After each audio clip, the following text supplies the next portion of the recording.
Thank you very much for coming here. என்னை பார்ப்பதற்காக இங்கே வந்ததற்கு நன்றி. Thank you very much for coming here. It's an honor for me to be here, to listen to your opinions, to listen to your thoughts, and to answer some of your questions. நான் ரொம்ப சந்தோஷமா இங்க feel பண்றேன். நீங்க எல்லாம் என்னை பார்ப்பதற்காக இங்க வந்திருக்கிறீர்கள். பெரும் மகிழ்ச்சி. உங்களை சந்திப்பதில் நானும் மகிழ்ச்சி அடைகிறேன். ஏனென்றால் உங்களுடைய உணர்வுகளையும் நீங்கள் பேச இருப்பதையும் பார்த்து அதை தெரிந்து கொள்வதற்காகத்தான் நான் இங்கே வந்திருக்கின்றேன். மீண்டும் ஒரு முறை உங்களுக்கு நன்றியை தெரிவித்துக் கொள்கிறேன். Many people, when they look at India's farmers or they look at India's weavers, they look at India's workers, they see weakness. But when I look at India's farmers, India's laborers, India's weavers, I see India's true strength. நிறைய நபர்கள் நம்முடைய இந்திய நாட்டின் நெசவாளர்களையும் விவசாயிகளையும் வேலை செய்பவர்களையும் பார்க்கும் பொழுது பலகீனர்களாக பார்க்கிறார்கள். ஆனால் நான் இந்தியாவினுடைய விவசாயிகளையும் நெசவாளர்களையும் உழைக்கும் வர்க்கத்தையும் இந்திய நாட்டின் பெருமையாக பார்க்கிறேன். In fact, I am one of those people who believes that to make something strong, you have to work on the foundation. You cannot make something strong, you cannot make a building strong if you do not have a strong foundation, if you do not have strong walls. தயவு செய்து நம்புங்கள், ஒரு அடிப்படை கட்டமைப்பு strong உறுதியாக இல்லை என்றால் எதுவுமே உறுதியாக இருக்காது. நான் அந்த உறுதியான கட்டமைப்பை ஏற்படுத்துவதற்காக நம்புகின்றேன். அந்த நம்பிக்கை உங்களின் முன்னால் நான் இங்கே நின்று கொண்டிருக்கிறேன். And I think the people, the laborers, the farmers who work with their hands, the skilled people, I think these are the foundation and the walls of any building that we are going to build. இந்த உலகம் கட்டமைக்கப்பட வேண்டும் என்றால், அந்த உலகம் எப்படி இருக்க வேண்டும் என்றால், உங்களை போன்று உங்களுடைய கைகளால் உங்களுடைய பொருட்களை உருவாக்கி இந்த உலகிற்கு தரக்கூடிய நபர்களால் தான் மீண்டும் இந்த உலகம் கட்டமைக்கப்படும் என்கின்ற நம்பிக்கை எனக்கு இருக்கிறது. And I also think that India owes a debt to its farmers, to its laborers, to its weavers, because these are the people who have built this nation. So when we think of farmers, laborers, weavers, we have to think that as a nation we owe them a debt of gratitude. India இது போன்ற நெசவாளர்களுக்கும் விவசாயிகளுக்கும் அவர்களுடைய உழைப்பின் அடிப்படையில் தான் இருக்கிறது. ஆகவே ஒரு நாடாக பார்க்கும் பொழுது, ஒரு அரசாக பார்க்கும் பொழுது, இந்தியா உங்களை போன்ற விவசாயிகளுக்கும் உழவர்களுக்கும் நெசவாளர்களுக்கும் நிறைய கடமைப்பட்டிருக்கிறது. The weavers, the farmers, the laborers did not sell this country to the British. Did not sell this country to the British. ஏனென்றால் உங்களை போன்ற நெசவாளர்களும் உழவார்களும் இந்த நாட்டை பிரிட்டிஷ் ஏகாதிபத்தியத்திற்கு நீங்கள் விற்றவர்கள் அல்ல, நீங்கள் மானத்தோடு இருந்தவர்கள். Many Indians sold India to the British. நிறைய laborers, farmers, poor people, weak people did not sell. வரலாற்றை பார்த்தீர்கள் என்றால் நிறைய நபர்கள் இந்தியாவை அந்நிய நாடுகளுக்கு விற்றிருக்கிறார்கள். ஆனால் அந்த தரவரிசையில் ஒரு நெசவாளியோ ஒரு உழைப்பாளியோ ஒரு உழவனோ இல்லை. So that is why I am here to talk to you today, not as someone who is going to tell you what you have to do, but as someone who wants to listen to your views on the future of this country. அதனால் தான் நான் இங்கே இருக்கின்றேன். என்ன செய்ய வேண்டும் என்று நான் உங்களுக்கு சொல்ல ஆசைப்படவில்லை. நீங்கள் இந்த நாட்டிற்காக உழைத்துக் கொண்டிருக்கின்றவர்கள், நீங்கள் சொல்லுங்கள் என்ன செய்ய வேண்டும் என்று, அதை செய்வதற்கு நான் தயாராக இருக்கிறேன். Of course, I have some opinions and some views of my own, which I would like to share with you as well.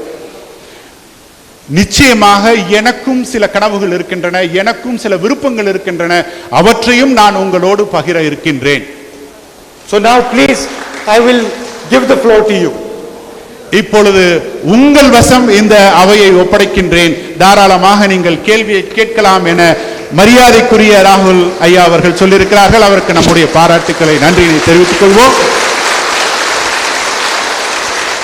Thank you, sir. Thiru R Velusamy அவர்கள் மைக் கொடுங்க அவருக்கு. முன்னாடி வரை கொஞ்சம் அவங்க முன்னாடி வந்துடட்டுமா?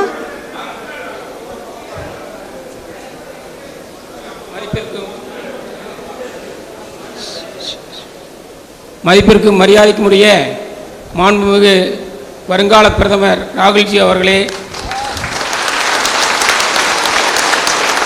ஏழைகளின் காவலன், விவசாயிகளின் உற்றதோழன், நெசவாளர்களின் விடிவெள்ளி, தொழிலாளர்களையும் நெசவாளர்களையும் விவசாயிகளையும் சிறு குறு தொழில் அதிபர்களையும் நேரில் சந்தித்து அவர்களின் தேவைகளை அறிந்து தீர்வுகளை கொடுக்க வந்திருக்கக்கூடிய எங்கள் காவலனே, உங்களை லட்சோப நெசவாளர் குடும்பங்களின் சார்பாக வரவேற்பதில் பெருமகிழ்ச்சி கொள்கிறோம். I am going to just say the gist of what he said. He is welcoming you on the behalf of all the weavers who have assembled here. விவசாயத்திற்கு அடுத்தபடியாக மிகப்பெரிய வேலை வாய்ப்பை கொடுத்து ஏழை எளிய மக்களின் வாழ்வாதாரத்தை உயர்த்தி கிராமப்புற பொருளாதாரத்தை காப்பாற்றி வரும் நெசவு தொழில் தற்போது மிகப்பெரிய சவாலை சந்தித்து நடைபெற்று வருகிறது. இந்தியாவில் இருக்கக்கூடிய 25 லட்சம் விஸ்தரிகளிலே தமிழகத்திலே 1/3 பங்கு 7 லட்சம் விஸ்தரிகள் செயல்பட்டு வருகின்றன. தமிழகத்தில் சுமாராக நேரடியாக 10 லட்சம் பேரும் மறைமுகமாக 15 லட்சம் தொழிலாளர்களும் வேலை செய்து வருகின்றோம். The textile industry is in dire straits now. It employs எத்தனை பேர் எம்ப்ளாய் பண்றீங்க? 25 lakhs people. 25 lakhs people. And indirect எத்தனை பேர் எம்ப்ளாய் பண்றீங்க? How many people are you employing indirectly? 15 lakhs. 15 lakhs. சொல்லுங்க. தற்போது நெசவு தொழில் ஜிஎஸ்டி வரி விதிப்பாலும் நவீன தானியங்கி தறிகளினுடைய அதிகப்படியான உற்பத்தியாலும் மிகவும் பாதிப்புக்குள்ளாகி இருக்கின்றது. முன்பொரு காலத்திலே கைத்தறி நெசவாளர்கள் பாதிப்புக்குள்ளாகப்பட்ட போது 1985ஆம் ஆண்டு தங்களுடைய தந்தையார் அவர்கள் பிரதமராக இருந்தபோது மத்தியிலே காங்கிரஸ் ஆட்சியிலே சிறப்பு ரிசர்வேஷன் சட்டம் மூலம் ஒரு ரக ஒதுக்கீடு சட்டத்தை நிறைவேற்றி அந்த நெசவாளர்களை காப்பாற்றி கொடுத்தார்கள். அதே போன்று இப்போது எங்களுடைய விஸ்தரி தொழில் பாதிக்கப்படுகின்ற சூழ்நிலை உருவாகி இருக்கின்றது. இந்த சூழ்நிலையிலே தாங்கள் பாராளுமன்றத்தின் மூலமாக சிறப்பு ரக ஒதுக்கீட்டை பெற்று எங்களுடைய தொழில் சார்ந்த மக்களையும் காப்பாற்ற வேண்டுமாய் தாழ்மையோடு கேட்டுக்கொள்கின்றோம். I'm going to translate the gist of what he said to you. So we moved from handloom to power looms, and now we are moving towards auto looms. When your father, late Shri Rajiv Gandhi, was the Prime Minister, when he gave special protection for the handloom sector, when the transition from handlooms to power loom took place. Now the transition is from power looms to auto looms, because of which the rate at which the auto looms produce fabric, the power looms are not able to match to that speed. Number two, they don't do any value added products. They produce the same fabric, and this has also caused a lot of unemployment. So we request that, similar to what was done during Shri Rajiv Gandhi's period, we request that protection be given to the power loom sector. During Shri Rajiv Gandhi's period, certain types of fabrics, for example, the zari work could be done only by handloom. Similarly, we want certain types of protection to be given for the power loom sector, certain types of fabrics should be produced only through the power loom sector. Okay? That is his Fine. request. That sounds like a good suggestion. Thank you, sir. Thank you, sir. மரியாதைக்குரிய வேலுசாமி சொன்னது ஒரு நல்ல ஆலோசனையாக எனக்கு படுகிறது. நிச்சயம் நிறைவேற்றுவோம். அடுத்த கொஸ்டினுக்கு போலாமா? Can Is I- there anything you want to Can I add, say sir? நம்ம சரி நான் வாங்கி வச்சுக்கிறேன், நான் கொடுத்துறேன். Do you want to add anything, sir? Yeah. So,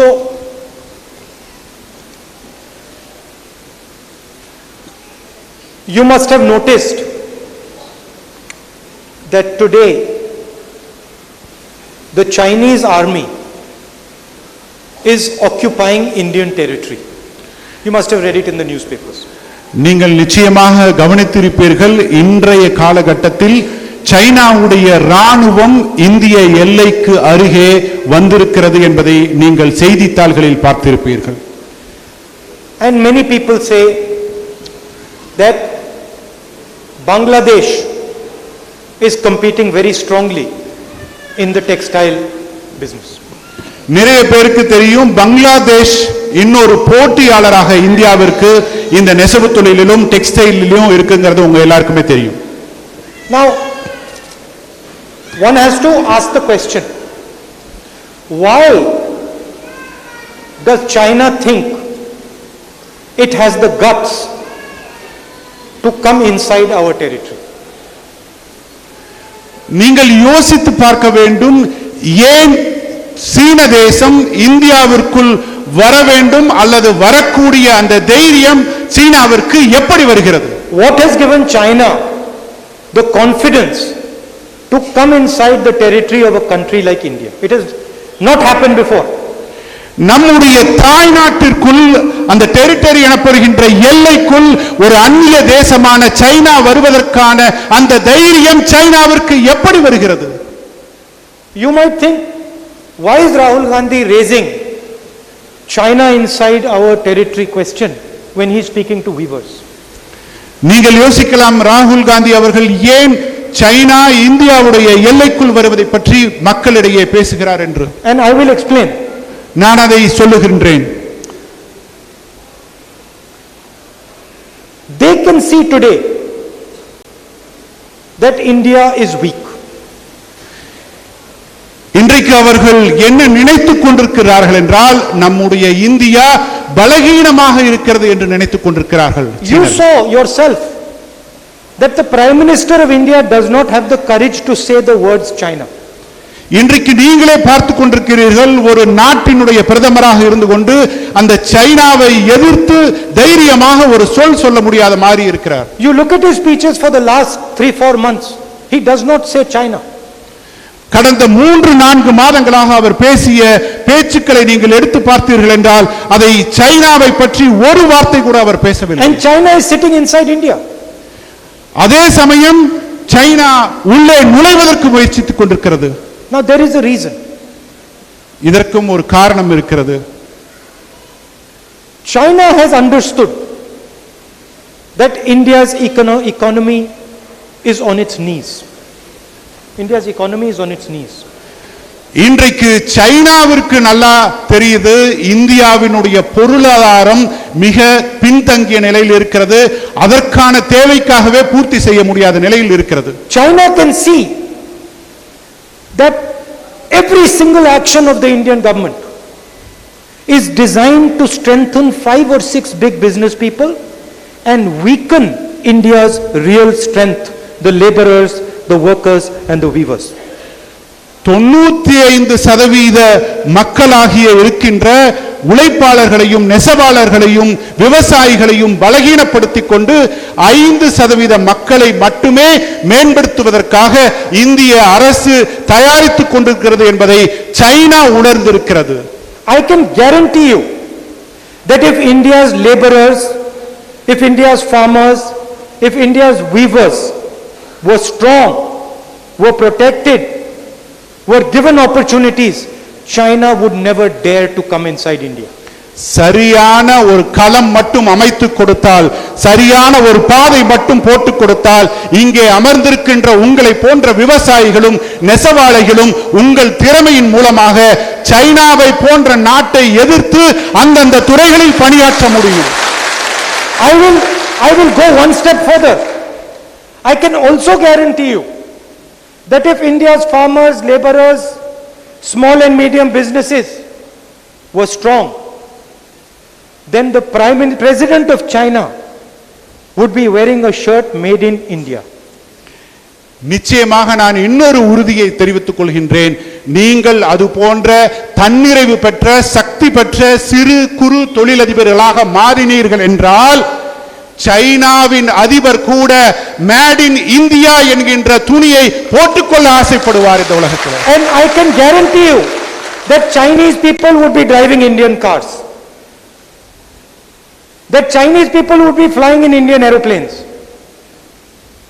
That Chinese houses would have Indian carpets. Why is this not happening? Because our government is insisting on helping 5-6 of India's richest business people and killing and destroying India's true strength. இது மட்டும் நடந்தால் China போன்ற நாடுகள் கூட இந்தியாவில் தயாரிக்கப்பட்ட கார்களில் பயணிக்க ஆசைப்படுவார்கள், இந்தியாவில் தயாரிக்கப்பட்ட கம்பளங்களில் நடக்க ஆசைப்படுவார்கள். ஆனால் அது போல நடக்கவில்லை. ஏனென்றால் இன்றைக்கு இந்த நாடும் அரசாங்கமும் ஒரு குறிப்பிட்ட 5-6% மக்களுக்காகவும் சில நிறுவனங்களுக்காகவும் தான் பாடுபட்டு கொண்டிருக்கிறது. மீதி நம்மை போன்ற மக்களுக்காக அது பாடுபடுவதில்லை. You are using the Indian Army, the Indian Navy, the Indian Air Force to protect India from China. If you use India's laborers, India's farmers, India's workers, you will not need the Army, Navy and Air Force to be standing over there. China will not have the guts to come inside. இன்றைக்கு மிகப்பெரிய ராணுவ பலம் கொண்டு ராணுவ படை கொண்டு நீங்கள் சைனாவை எதிர்ப்பதற்காக எல்லைகளில் நின்று கொண்டிருக்கின்றீர்கள். ஆனால் நான் சொல்லுகின்றேன், இந்த நெசவாளர்களும் விவசாயிகளும் சிறு குறு தொழில் அதிபர்களும் அவர்களுக்கான நிலையை அடைந்து விட்டால் ராணுவம் தேவைப்படாது, அண்டை நாடுகள் நம்மிடம் வந்து கெஞ்சக்கூடிய ஒரு நிலை ஏற்படும். So now let us discuss the first anti-worker, anti-farmer action taken by Narendra Modi on purpose to weaken you was demonetization. முதலாவதாக மரியாதைக்குரிய நரேந்திர மோடி அவர்கள் எடுத்த ஆன்டி லேபர் தொழிலாளர்களுக்கு எதிரான ஒரு போக்கு என்றால் அது பண மதிப்பு இழப்பீட்டு துறைதான். Demonetisation. The idea behind demonetization was that no poor man should be able to run his own business. அதற்கு பின்னால் இருந்த மிகப்பெரிய திட்டம் என்னவென்றால், ஒரு யுக்தி என்னவென்றால், இந்த பண மதிப்பிழப்பின் சார்பாக எந்த ஏழையும் தொழில் செய்யக்கூடாது என்பதுதான்.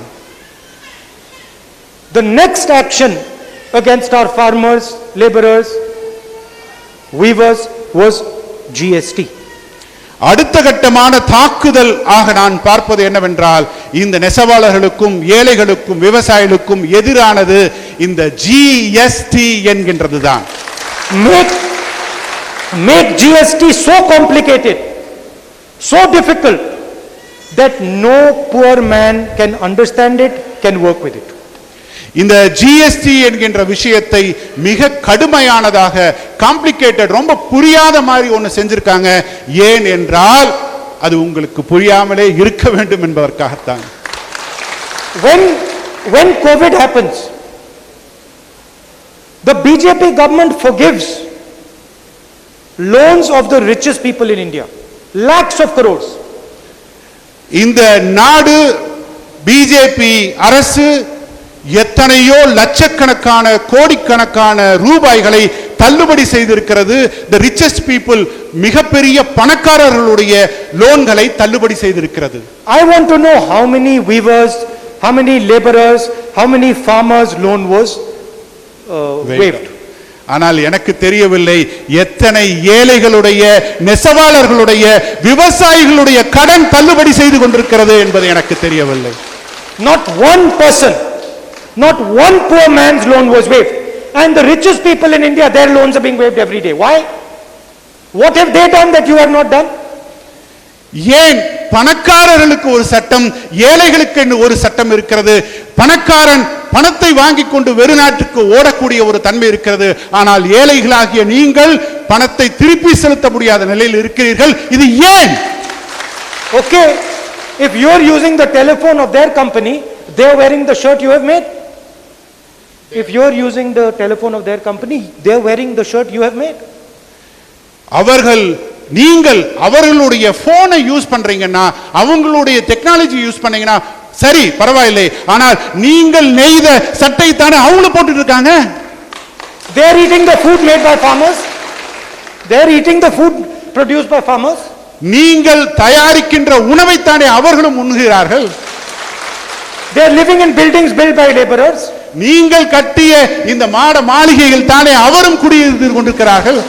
So why should they be treated differently and we be treated differently? அப்படி இருக்கும் பொழுது இதையெல்லாம் செய்த நீங்கள் வேறு விதமாக சமூகத்தில் இருக்கிறீர்கள், அவர்கள் ஏன் வேறு விதமாக சமூகத்தில் இருக்கிறார்கள்? யோசித்து பாருங்கள்.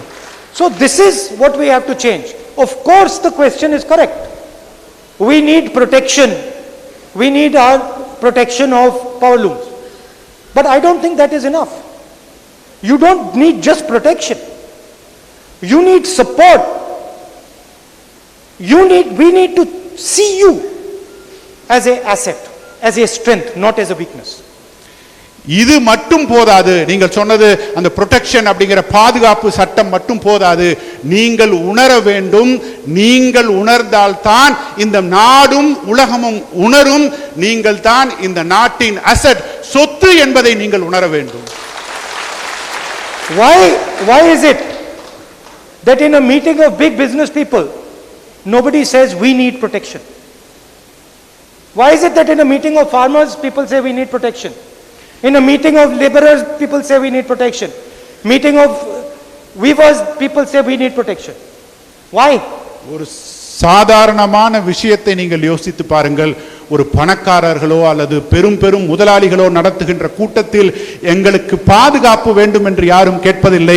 உங்களை போன்ற நெசவாளர்களும் விவசாயிகளும் தொழிலாளர்களும் இருக்கின்ற கூட்டத்தில் தான் எங்களுக்கு சட்ட பாதுகாப்பு வேண்டும், சமூக பாதுகாப்பு வேண்டும் என்று கேட்கிறீர்கள். இதற்கு பின்னணியை நீங்கள் யோசித்து பார்க்க வேண்டும். We need a transformation in the way we are thinking. நம்முடைய எண்ண முறையே மாற வேண்டும். Our farmers, laborers, weavers should feel that the country is indebted to them, that the country owes them something. இந்த நாடு நம்முடைய நாடு என்பதை உங்களை போன்ற விவசாயிகளும் தொழிலாளர்களும் நெசவாளர்களும் உணர வேண்டும். இந்த நாடு நம்முடைய நாடு என்ற எண்ணம் வர வேண்டும். Because that is the truth. ஏனென்றால் அதுதான் உண்மை. இந்த நாடு நம்முடைய நாடு. It's our country. Thank you. And We go to the second yeah, question, sir. thank you very much, sir. திருமதி ரேவதி, எங்க இருக்கீங்கம்மா? உங்களை அறிமுகப்படுத்திக்கங்க முதல்ல. நீங்க எந்த ஊர்ல இருந்து வரீங்க, நீங்க என்ன செய்யறீங்கங்கறத சொல்லுங்க தலைவருக்கு. பக்கத்துல மைக் வச்சுக்கங்க. ஆன் பண்ணிருக்கான்னு பாருங்க. இன்னொரு தடவை பேசி பாருங்க. ஆன் பண்ணிருக்கான்னு. வாலண்டியர் இல்லாட்டி இந்த மைக் யூஸ் பண்ணிக்கங்க. ஈரோடு மாவட்டம் பவானி வட்டத்திலிருந்து குறிச்சி கிராமம் கருங்கண்ணி காட்டூருங்கிற ஒரு இன்னும் கொஞ்சம் பக்கத்துல வச்சுக்கோங்க. நான் கால் மிதி பத்தி பேசலான்னு வந்திருக்கிறேங்க. கால் மிதி பத்தி அந்த துணி வந்து பெரிய பெரிய கம்பெனியில இருந்து எடுத்துட்டு போய் கால் மிதி போட்டுட்டு இருக்கிறோம். நீங்க பேசி முடிச்சிருங்க. நீங்க சொன்னதோட சுருக்கத்தை நான் தலைவருக்கு தெரியப்படுத்திடுறேன். அவர் வந்து உங்களுக்கு பதில் கொடுப்பாரு. அந்த கால் மீதி துணியை எடுத்துட்டு போய் கால் மீதி போடுறதுனால ஒரு வாழ்வாதாரம் எந்த ஒரு பொண்ணுக்கும் கிடைக்கிறது இல்லை. அதை வந்து கவர்மெண்டே எடுத்து அந்த துணி பாவு எல்லாம் கொண்டு வந்து போட்டு செய்யற மாதிரி நான் கேட்குறோம். அவ்வளவுதானா? முடிஞ்சுதா? அது வந்து இது வந்து எல்லாம் முடங்கிருச்சு இந்த தொழிலெல்லாம். யார் வந்து அதனுடைய சம்பளம் பத்தலை அப்படிங்கிற மாதிரி எல்லாம் விட்டுட்டாங்க. நீங்க வீட்ல இருந்து வேலை செய்யறீங்களா? வீட்டில இருந்தே வேலை செஞ்சுட்டு இருக்கிறோம். உங்களுக்கு எத்தனை குழந்தைங்க இருக்காங்க? ஒரு பிள்ளை ஒரு பையன் இருக்கிறாங்க. ஒரு பையன் ஒரு பொண்ணு இருக்கிறாங்க. ஆமா. பையன் என்ன படிக்கிறாரு? இன்ஜினியரிங் படிச்சுட்டு இருக்கிறாங்க. ஓகே. பொண்ணு என்ன படிக்கிறாங்க? ஒன்று +2 ஆட முடிச்சிட்டோம். +2 முடிச்சிருக்காங்க. மேல படிக்க போறாங்களா? மேலே படிக்க வைக்கலிங்க, படிக்க வைக்க முடியாது இதை வச்சு. சிரமத்துல இருக்கிறீங்க, படிக்க வைக்க முடியாத ஒரு நிலைமையில இருக்கிறீங்க. ஓகே.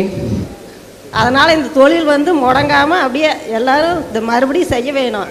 அதை விட்டோம்னா திருப்பி சுற்றுச்சூழல் மாசுபடுற அளவுக்கு தீ வைக்கிற அளவுக்கு தான் நம்ம எல்லாருமே அதை முடிச்சாங்கன்னா அதை வந்து நீங்கள் பார்த்து ஏதாவது செய்கிற மாதிரி செய்வேணும். நிச்சயமா செய்வாங்க. இந்த கேள்வியை தலைவருக்கு தெரியப்படுத்திடலாம். சரி. Is the translation done or should I say it? Can I give the gist? She has a home-based enterprise where she gets banyan material, the waste material from the power looms in the surrounding areas, and she converts them into doormats. And then she supplies them to the nearby agents who sell them in shops. Now, earlier they used to get it free. Now they are middlemen who get these waste material from these factories and sell it to them at a higher price. So they are not able to afford it. It's no more viable to do what she is doing. Her husband is a farmer. She has 2 children. A boy and a girl. The boy is in the college. The girl has finished 12th standard, 12th grade, but they are not able to support her for her higher studies. She wants your support in reviving the home-based enterprise that she and others like her are running in her village. In the last Lok Sabha election, we had developed an idea to help people like her. What is her name? Revati. Revati. We had developed an idea to help people like Revati. கடந்த லோக்சபா தேர்தலில் உங்களை போன்ற நபர்களை பாதுகாப்பதற்காக எங்களிடம் ஒரு திட்டம் இருந்தது. And I understand that she is having difficulty because of the changed environment. இன்றைக்கு நான் புரிந்து கொள்ள முடிகிறது, இன்னைக்கு சூழ்நிலை மாறி இருக்கிறதுனால இன்னைக்கும் அந்த கஷ்டமான சூழ்நிலை உங்களுக்கு தொடர்கிறது என்பதை நான் புரிந்து கொள்ள முடிகிறது. So we had thought about this problem, that there are so many people in India who are poor, who are weak, who are struggling to make ends meet. There are so many people at the lower economic levels who are trying to make ends meet and finding it difficult. நிறைய நபர்கள் வறுமை கோட்டுக்கு கீழே பொருளாதார அடிப்படை தேவைகளாக இருக்கின்ற நபர்கள், அந்த மாதிரியான நபர்களை காப்பாற்ற வேண்டும் என்கின்ற எண்ணம் இருக்கிறது. And we did not want to make a half solution. நாங்கள் அதை பாதிய அரைகுறையாக ஒரு திட்டத்தை தருவதற்கு தயாராக இல்லை. We wanted to make a full solution. நாங்கள் உங்களுக்கு ஒரு முழுமையான பாதுகாப்பு, ஒரு முழுமையான திட்டத்தை தருவதற்காக தயாராக இருக்கின்றோம். So she never has to ask this question again. மீண்டும் இது போல ஒரு ரேவதி என்னிடம் இந்த கேள்வியை கேட்காதவாறு ஒரு திட்டத்தை தயாரிக்க ஆசைப்படுகின்றோம். So what was the idea? The idea was called Nyay, justice. அந்த ஐடியா என்னன்னா அதுக்கு பேரு ஞான். ஞான்னா ஜஸ்டிஸ், நியாயம், நியாயம். And the idea was that the government of India would guarantee a certain minimum amount of money directly into the bank accounts of all India's poor people. நியாயம் என்கின்ற திட்டத்தின் அடிப்படை என்னன்னா, நேரடியாக இந்த அரசு உங்களுடைய வங்கி கணக்கிலேயே உங்களுக்கான பணத்தை போடுகின்ற திட்டம் தான் நியாயம் என்கின்ற திட்டம். Meaning every month directly in her bank account the government of India would give her money. ஒவ்வொரு மாதமும் உங்களுடைய வங்கி கணக்கில் பேங்க் அக்கவுண்ட்ல இந்த இந்திய அரசு பணத்தை போடுவதை போன்ற ஒரு திட்டம் தான் ஞான் என்கின்ற நியாயமான திட்டம். I will give you one little piece of information.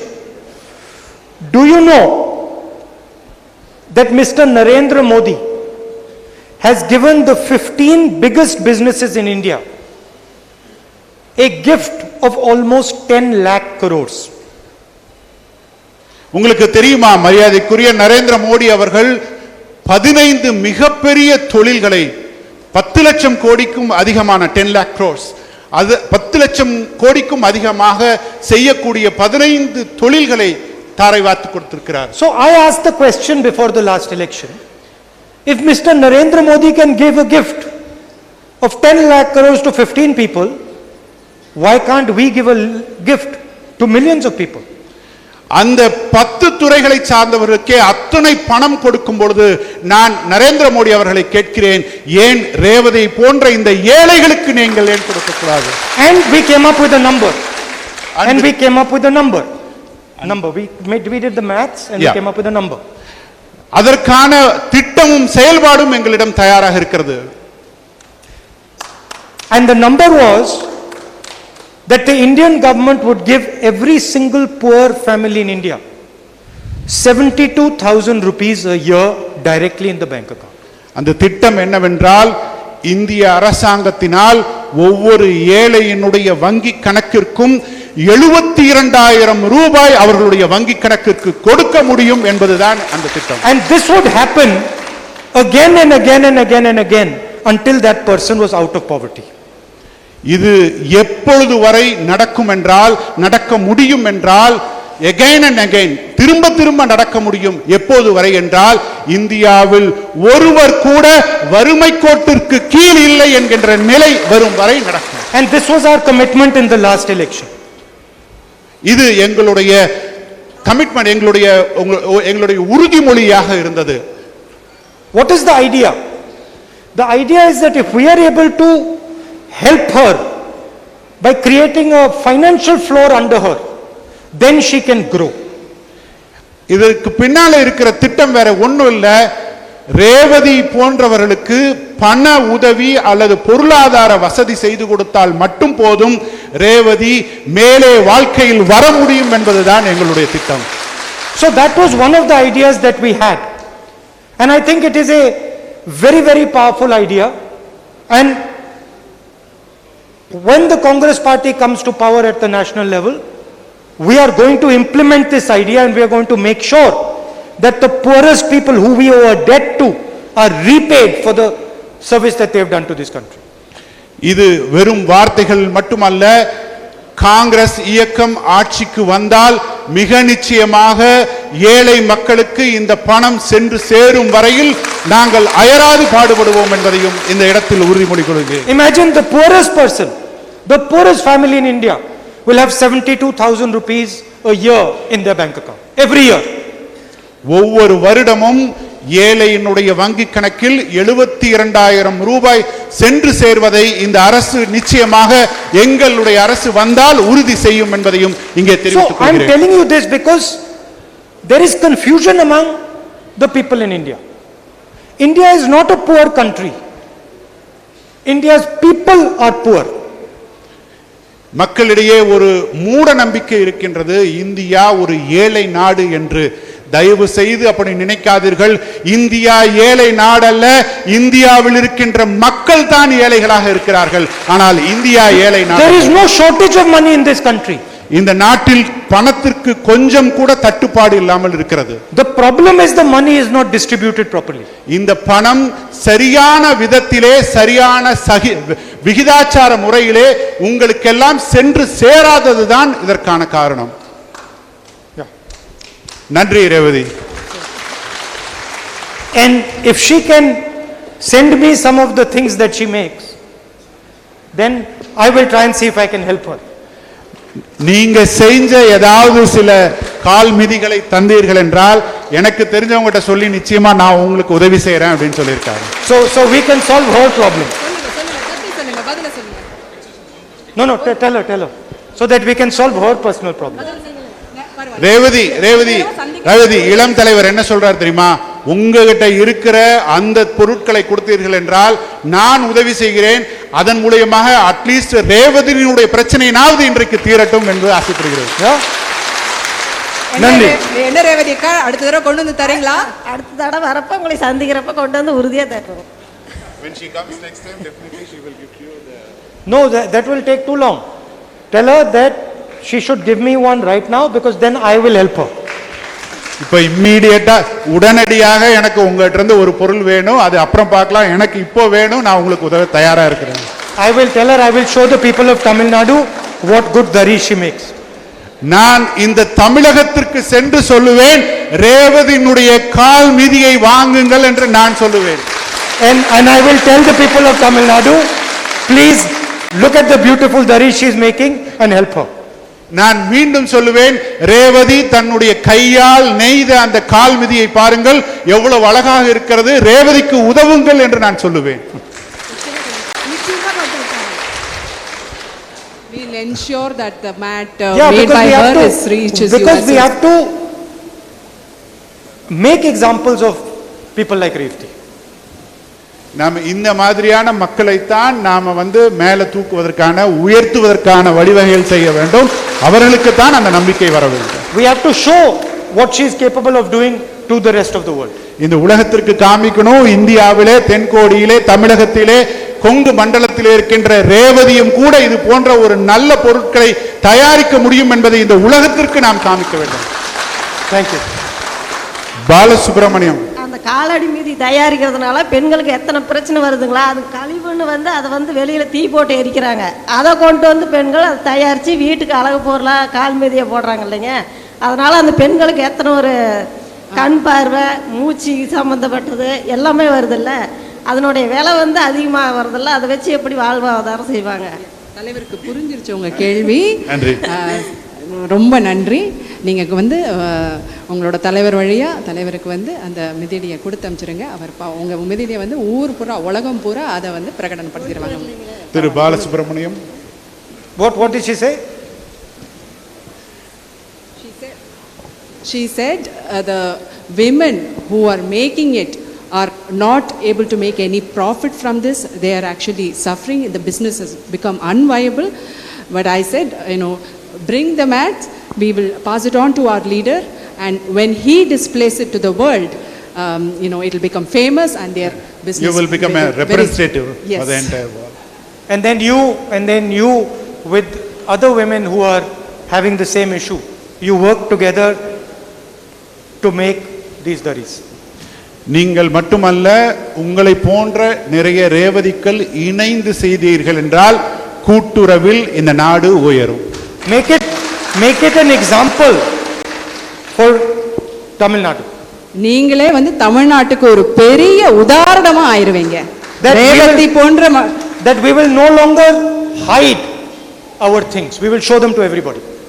நம்ம மறைஞ்சு வீட்டுக்குள்ள செய்ய வேண்டியதில்லை, உலகத்துக்கு பிரகடனம் பண்ணிடுவோம். நாங்க இதை தான் செய்யறோம். இந்த ஈரோடு மாவட்டத்தில் ரேவதி போல உள்ள பெண்கள் அதை செய்யறாங்க அப்படிங்கிறது உலகத்துக்கே சொல்லிடுவோம். I will help my sister. உங்களை சிஸ்டர்னு சொல்லியிருக்கிறாரு, உங்களை அக்கான்னு சொல்லியிருக்கிறாரு. நான் என் அக்காவுக்கு நான் உதவி செய்வேன்னு சொல்லியிருக்கிறாரு. அது செய்யறதுக்கு நாங்கள் அவ்வளோ தூரத்தில் இருந்து இங்கே செய்ய முடியறதில்ல, அந்த பொருளை எடுத்துகிட்டு போக முடியறதில்ல. அதனால நன்றி ரேவதி அம்மா. நிச்சயமா தலைவர் உங்களோட அந்த மிதியடை உலகம் பூரா பிரகடனம் செய்வாங்க. வாங்க வாங்க வாங்க. திரு பாலசுப்ரமணியம்.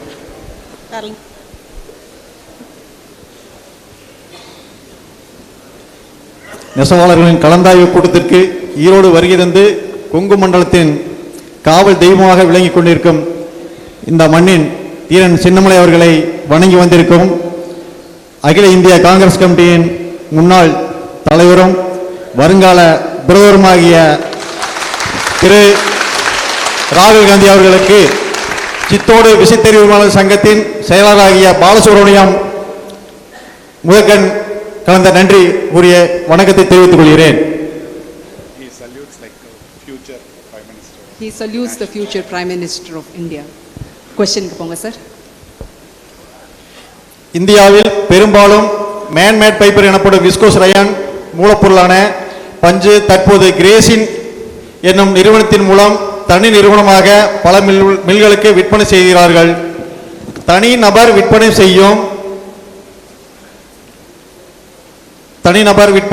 செய்யும் இந்த நூலின் உலக விலைக்கு மூலப்பொருள் கிடைக்க வேண்டுமானால் இறக்குமதி வரியை ஆன்டி டம்பிங் டியூட்டி ரத்து செய்தால் உலக நாடுகளிலிருந்து இந்தியாவுக்கு மூலப்பொருள் குறைந்த விலைக்கு கிடைக்கும்.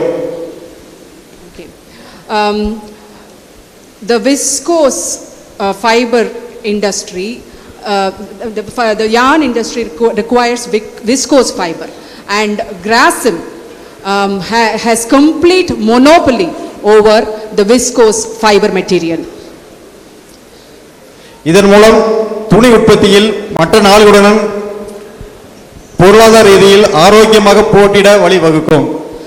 Since they have the monopoly, they control the price. There is also something called anti-dumping duty, which prevents viscose material from other countries, say for example Indonesia and Vietnam, from entering our country. So since they have prevented such viscose from entering the country, because of this anti-dumping duty, the prices are kept high, which is harmful to textile producers like him. மேலும் தற்போது இறக்குமதி ஆகிக் கொண்டிருக்கும் நூலுக்கு மத்திய அரசு TGTR பரிந்துரையின் பேரில் anti dumping வரி போடுவதாக தகவல் வந்துள்ளது. அதனை தாங்கள் மத்திய அரசிடம் எடுத்துரைத்து நெசவாளர்களின் வாழ்வாதாரத்தை காக்க வேண்டுகிறோம். You should speak on behalf of us to the central government and ask them to stop enforcing this anti-dumping duty on us. So this company has 100% monopoly? Grasim தான் எல்லாமே வா, இந்த viscose fiberங்கிறது Grasim மட்டும்தான். Yes, they have 100% monopoly. Okay, and there's no other way for you to get it? வேற எந்த வழியும் இல்லையா? There is no other way. நீங்களே சொல்லுங்க, பதில் சொல்லுங்க. இல்ல வேற எதுவும் இல்ல. சொல்லுங்க தலைவர். So that is catastrophic for the industry. Yes, that அது வந்து இது வந்து industry ஒரு நல்லது இல்ல. ஆமா, இந்த ஒரு சாபக்கேடு, இந்த இண்டஸ்ட்ரிக்கே ஒரு சாபக்கேடு அப்படி இருக்கிறது. I will raise it for you. நான் நிச்சயமாக உங்களுக்காக இந்த கேள்வியை பாராளுமன்றத்தில் எழுப்புவேன்.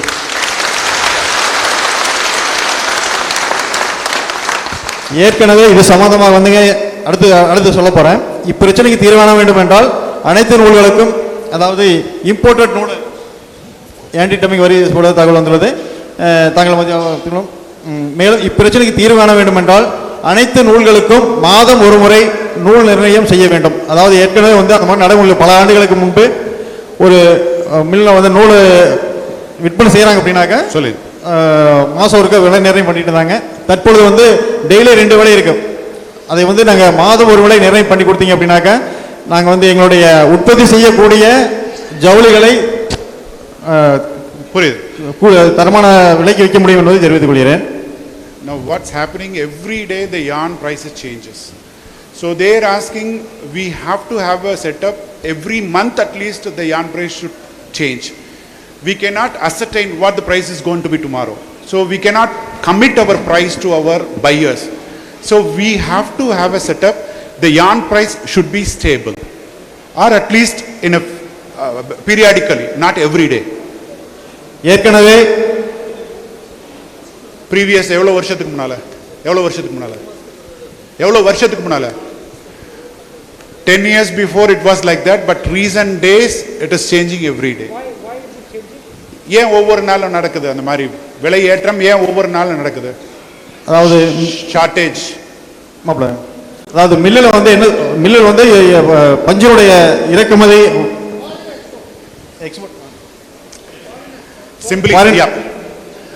simply see, அது கரெக்டான ரீசன் என்னங்கிறது கரெக்டாக தெரியலிங்க.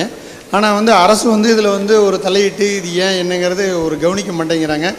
எங்கள் சங்கத்திலிருந்து நிறையா நாங்கள் மனு கொடுத்துட்டோம். அங்கே ஸ்டேட் கவர்மெண்ட்லேயும் கொடுத்தாச்சு, சென்ட்ரல் கவர்மெண்ட்லேயும் கொடுத்தாச்சு. ஆனால் இதுவரைக்கும் எந்த ஒரு நடவடிக்கையும் இல்லைன்னு.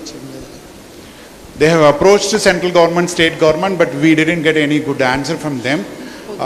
There are cotton available in the country. But again, every day changes because some of them are reserving the cotton so that the cotton price can go up. ஏற்கனவே அதாவது இம்போர்ட்டட் நூலுக்கு டேக்ஸ் போடுறதா அதாவது சொல்லி எங்களுக்கு தகவல் வந்தன் மேலே நாங்கள் என்ன பண்ணோம் அப்படின்னாக்கா நம்ம கரூர் எம்பி ஜோதிமணி அவங்க, நாமக்கல் எம்பி சின்ராஜ் அவங்க மூலமாகவும், நம்ம பொள்ளாச்சி சண்முகசுந்தரம் இவங்களுடைய இதில் டெல்லி பார்லிமெண்ட் வரைக்கும் வந்து அங்கே வந்து நம்ம நிர்மலா சீதாராமன் அவனையும் நம்ம ஜவுளித்துறை அமைச்சரையும் நேரில் சந்தித்து மனு கொடுத்துட்டு வந்தோம். இப்போ மறுபடியும் வந்து அப்போதைக்கு வந்து தற்காலிகமாக எல்லாம் இது மாதிரி டூட்டி வராதுன்னு சொல்லியிருந்தாங்க. இப்போ வரதாக வந்து தகவல் வந்திருக்கு. இதுக்கு வந்து நம்ம தலைவர் அவர்கள் டெல்லி பார்லிமெண்ட்டில் எங்களுக்காக நெசவாளர்களுக்காக நீங்கள் பேசுகிறீங்க அப்படின்னாக்கா எங்களுடைய காலத்துக்கும் தங்களை மறக்க மாட்டோம் என்று கூறிக்கொள்வதோடு, அதே போன்று ஈரோட்டில் இன்னொரு பிரச்சனைங்க, இந்த சாய பிரச்சனை இருக்கு. இதை நான் சொல்லிடுறேன்.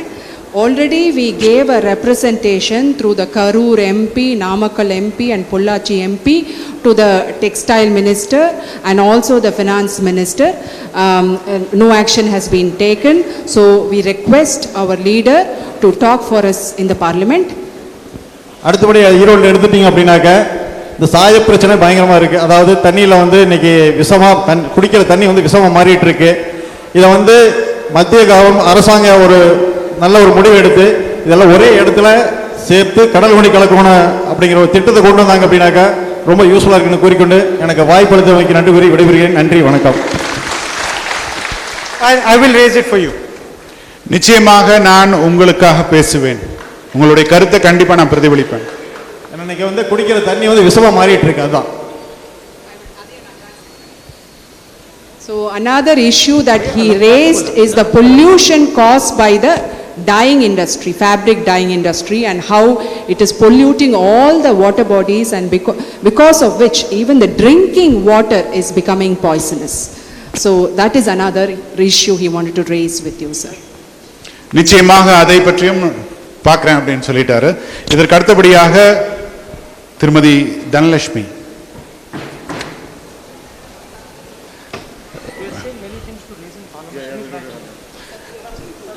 தனலட்சுமி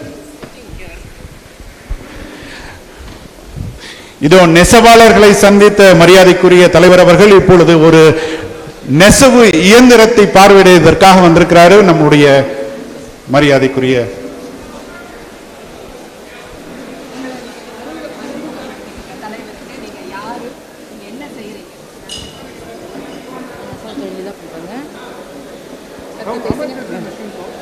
இந்த மாதிரி ஒரு நெசவு மெஷின் இந்த நீங்க செய்றீங்களே அந்த தறி அதோட விலை என்ன? 20,000 ரூபாய்.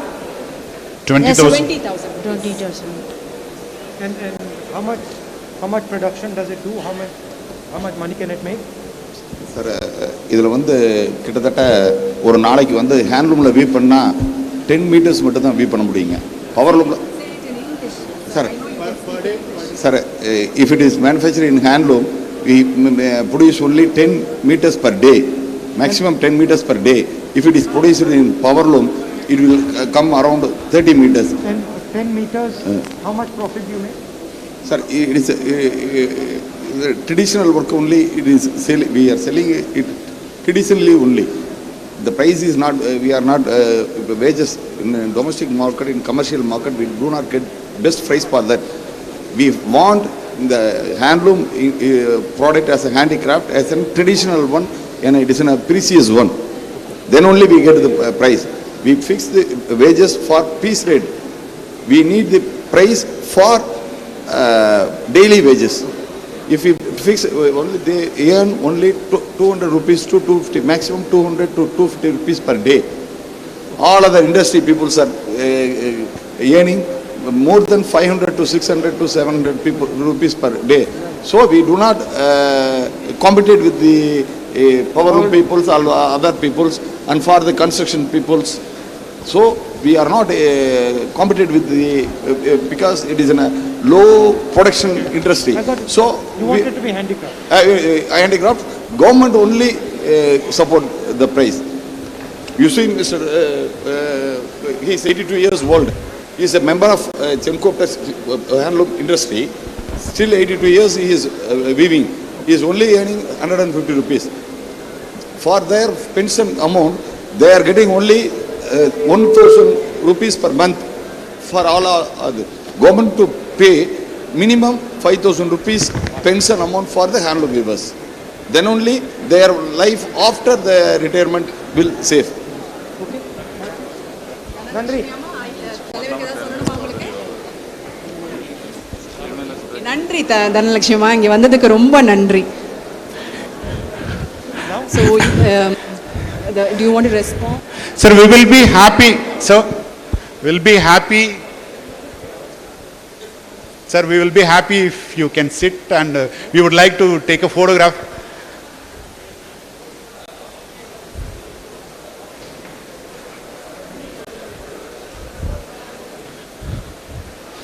நெசவாளர்களை மட்டுமல்ல, நெசவு செய்யும் எல்லா விஷயங்களையும்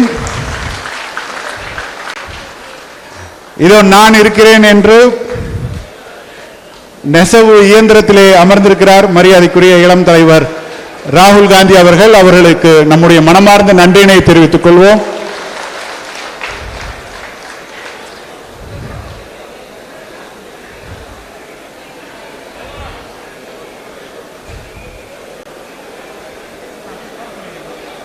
எல்லாரும் அப்படியே கொஞ்சம் அமைதியா உட்கார்ந்துக்குங்க. நிகழ்ச்சியின் அடுத்த கட்டம் திரு Kandavel.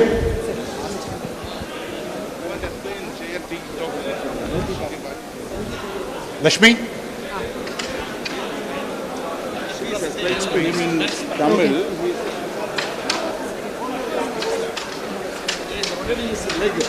Simultaneously. Then only the spinning, weaving effect is going on. Could you make it out, sir? Okay. warp and weft.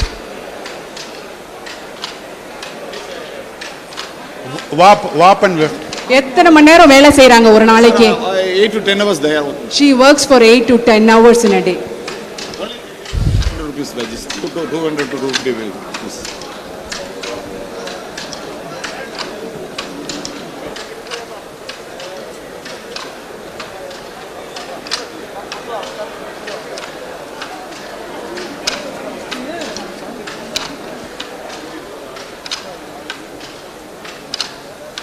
Is our very old traditional.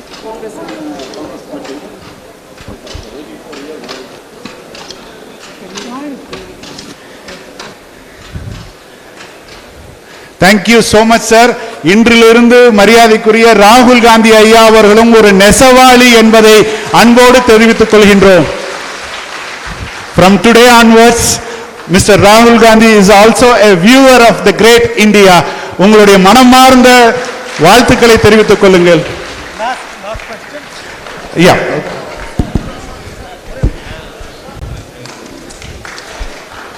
திரு சுந்தரவேல், கந்தவேல், திரு கந்தவேல், திரு கந்தவேல்.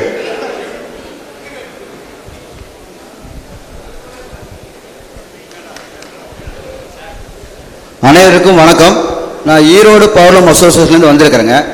இங்கே மத்திய அரசு கொண்டு வர புதிய மின் திட்டத்தை பற்றி இன்னைக்கு இங்கே பேச வந்திருக்கிறோம். சார் நீங்கள் சொல்லிடுறீங்களா ஃபுல்லாக சொல்லிட்டுமா? சொல்லுங்க. ஓகே. புதிய மின் திட்டத்தை பற்றி பேச இருக்கோம். நாங்கள் டோட்டலாக பவர்லூம் செட்டாக இருக்கு. புதிய மின் திட்டத்திலேருந்து விலக்கு வேணும்னு கேட்டுக்கிறோம். ஏன்னா We have come here to talk about the new power scheme. We want complete exemption for the power loom sector from power tariff. நாங்கள் ஏன் வேண்டாம் கேட்குறோம்னா, நாங்கள் தமிழ்நாட்டில் எங்களுக்கு 750 யூனிட் டேரிஃப் 302 எங்கள் பேரில் 750 யூனிட் ஃப்ரீ கொடுத்துட்ருக்குறாங்க. உதய மின் திட்டம் வரும் பட்சத்தில் எங்களுக்கு 750 யூனிட் பறி போயிடும் என்ற ஒரு அச்சம் முதலில் உள்ளது.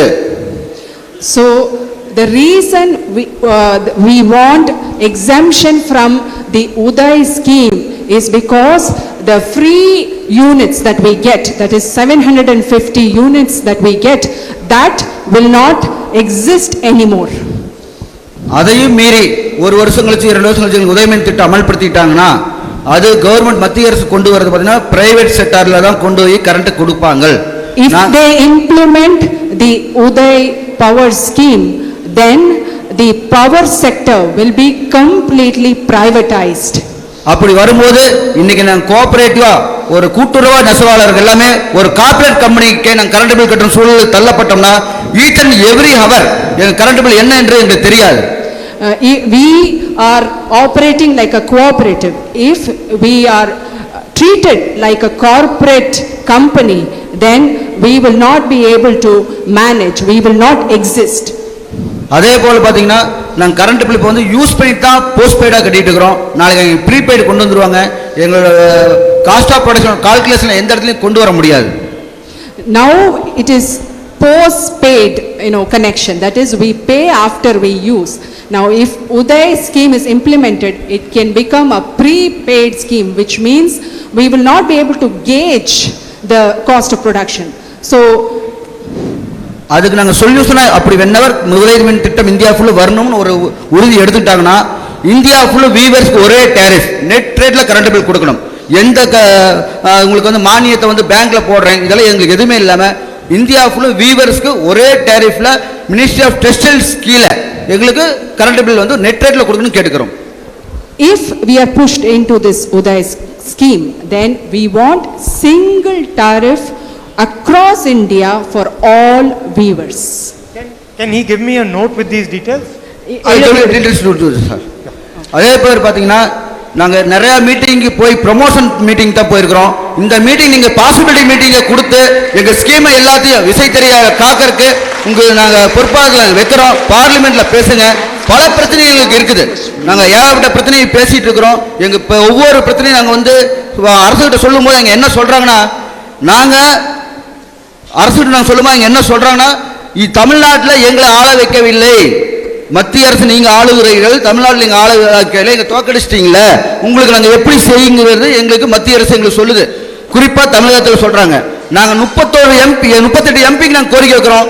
எங்களோட கோரிக்கையில விசைத்தறியாளோட கோரிக்கையில 38 எம்பி பார்லிமெண்ட்ல பேசினா பல சாதிக்கலாம் என்று நாங்கள் ஈரோடு விசைத்தறி உரிமையாளர் சங்கம் சார்பாக கேட்டுக்கொள்கிறோம். So if we take it to the central government, they tell us that you did not vote for us, but we sent you 38 MPs from your coalition to the parliament. So we request all of you to represent us in the parliament. We'll raise these issues for you. Thank you, sir. மிக நிச்சயமாக நாங்கள் இந்த பிரச்சனையை பாராளுமன்றத்தில் எழுப்புவோம். உங்களுடைய கோரிக்கைகளை நிறைவேற்றுவதற்காக பாடுபடுவோம். Now, I'd like to thank all of you. It's been a very nice experience for me coming here, listening to you, talking to you. I really appreciate you taking the time to come here. Thank you. We have somebody from the silk weaving industry. Once again, நான் இந்த நிகழ்ச்சிக்கு உங்களோடு வந்து உங்களை பார்த்ததில் மிக மகிழ்ச்சி அடைகின்றேன். ஒரு மன நிறைவு எனக்கு இங்கே கிடைத்திருக்கிறது. அந்த மன நிறைவோடு மீண்டும் உங்களை சந்திப்பேன் என்கின்ற நம்பிக்கை எனக்கு இருக்கிறது. நன்றி. நன்றி.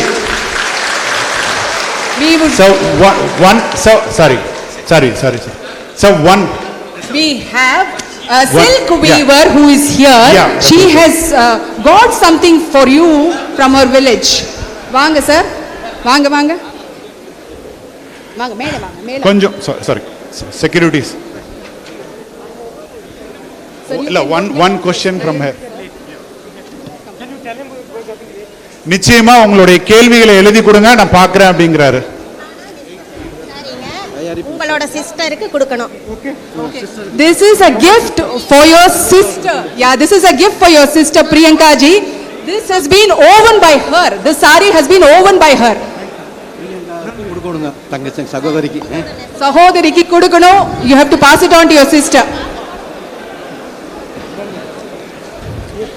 எல்லோரும் தயவு செய்து இருக்கையில் அமருமாறு அன்போடு கேட்டுக்கொள்கின்றோம். இதோ நெசவாளர்களை சந்தித்த மரியாதைக்குரிய தலைவர் ராகுல் காந்தி ஐயா அவர்கள் ஒரு நன்றி சொல்ல இருக்கிறாங்க. தயவு செய்து எல்லோரும் இருக்கையில் அமருமாறு தெரிவித்துக் கொள்கின்றோம். We the Tamil people, we know how to thank our respected leader Rahul Gandhi ji. எல்லோரும் எழுந்து நின்று மீண்டும் ஒரு முறை நன்றின்னு சொல்லலாமா சத்தமா? நன்றி.